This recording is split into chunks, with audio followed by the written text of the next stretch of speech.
Welcome to Let's Talk, and we'll be taking on some of the hot topics for the day. And we'll be keeping you up to date on the latest regarding COVID-19 pandemic. Well, it looks like the experts were right. They warned that mass protests could result in new COVID-19 outbreaks, and daily coronavirus cases have risen once again in a number of places, including Texas, Florida, and California, stoking fears of that second wave of the virus that experts warned us against. California reported its highest spike in cases in a single day, and Los Angeles now leads the nation as the county with the highest number of new cases. And according to experts, that number could be 10 times higher given the number of people walking around with the virus who don't know they're infected and could spread the virus. Well, with all the protests that you had and cities reopening businesses and whatnot, it was inevitable something like this might happen. Yeah, it's scary times, basically. What we're going to do? We don't know who's got it. We don't know who has it. So all we could do is just wear our mask and wash our hands as best as we can. So, Stephen, you were out at almost every protest. Yes. So how concerned were you about getting the COVID-19?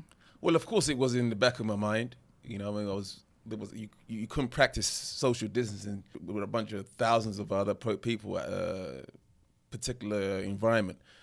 The only good side was the fact that we was outside, because you stand less of a chance of contracting the virus, according to experts, if you're outside as opposed to when you're inside. Space.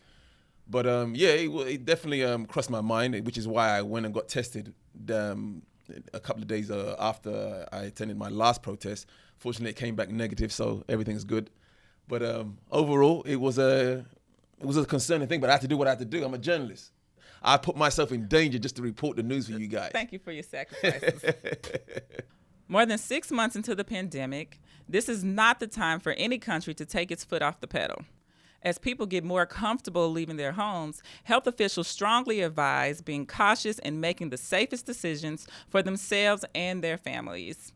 So people don't get too comfortable. COVID-19 is still around. Yeah, just like those experts say. The virus, you might be tired of the virus, but the virus is not tired of you. You can tune in by visiting lafocusnewspaper.com or Facebook and Instagram. Feel free to hit us up with your likes and comments. Stephen Odunton signing out. And I'm Chesney Hadley. Stay safe. This broadcast is sponsored in part by the Facebook Journalism Project and lafocusnewspaper.com.